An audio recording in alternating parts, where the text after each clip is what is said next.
ఈ అభిమానం నేను గుర్తు పెట్టుకోవడమే కాకుండా అవతల వాళ్ళు కూడా గుర్తు పెట్టుకునేలాగా చేస్తానని చెప్పి ఈ సందర్భంగా తెలియజేసుకుంటున్నాను. ఈ రోజు విజయవాడ నుంచి నేను వస్తుంటే మన ఆలగడ్డ తాలూకాకి ఎంటర్ అయిన వెంటనే పోలీసులు వచ్చినారు. ఏమప్ప ఇంత జాగ్రత్తగా తీసుకొస్తున్నారు అని చెప్పి పోలీస్ బండి పోతుంటే 5 సంవత్సరాలు నా మీద కేసులు పెట్టడానికి, లేకపోతే నన్ను పోలీస్ స్టేషన్ తీసుకెళ్ళడానికి, లేకపోతే జగన్మోహన్ రెడ్డి వస్తే నన్ను ఎక్కడికి కదలనీయకుండా ఇంట్లో కూర్చోబెట్టడానికి పోలీసులు వచ్చినారు. కానీ ఇప్పుడు నన్ను చాలా జాగ్రత్తగా ఇంటి వరకు తీసుకొస్తున్నా. ధన్యవాదాలు తెలియజేసుకుంటున్నాను. నేను గతంలో కూడా చెప్పిన, ఇప్పుడు చెప్తున్నా. అప్పుడు ఏం చెప్పినా, చాలా మంది టికెట్ రాదనుకున్నారు. టికెట్ వచ్చిందా?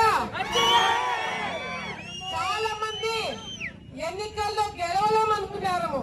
గెలిచినామా?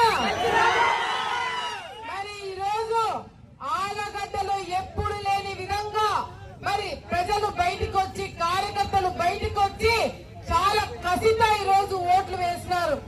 ఎందుకంత కసి ఉందంటే ప్రతి ఒక్క ఇంట్లో ఒక కేసు, ప్రతి ఒక్క ఇంట్లో ఒక ఇబ్బంది, ప్రతి ఒక్క ఇంట్లో ఈ రోజు బయటికి రానియకుండా కేసులు వేశారు.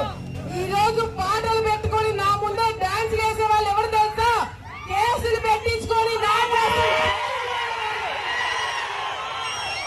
నా కోసం జైలుకి పోయిన వాళ్ళు ఈ రోజు డాన్సులు వేస్తున్నారు. ఈ రోజు నేను చెప్తున్నాను, నా కోసం ముందుకొచ్చి కేసులు వేయించుకున్న వాళ్ళు, నా కోసం కష్టపడిన వాళ్ళు, పార్టీ కోసం అండగా 5 సంవత్సరాలు నిలబడిన వాళ్ళని కాపాడుకున్న బాధ్యత మాది అని చెప్పి అభివృద్ధి చేస్తాం, రాజకీయం కూడా చేయబోతున్నామని గతంలో 5 సంవత్సరాలు కేవలం అభివృద్ధి మీద చేసినాం. కేవలం రోడ్లు, ఇల్లు, పెన్షన్లు ఇవి మాత్రమే చూసుకున్నాం. కానీ అప్పుడు ఒక లెక్క, ఇప్పుడు 5 అభివృద్ధితో పాటు రాజకీయం కూడా చేస్తాం, కార్యకర్తలను కాపాడుతాం.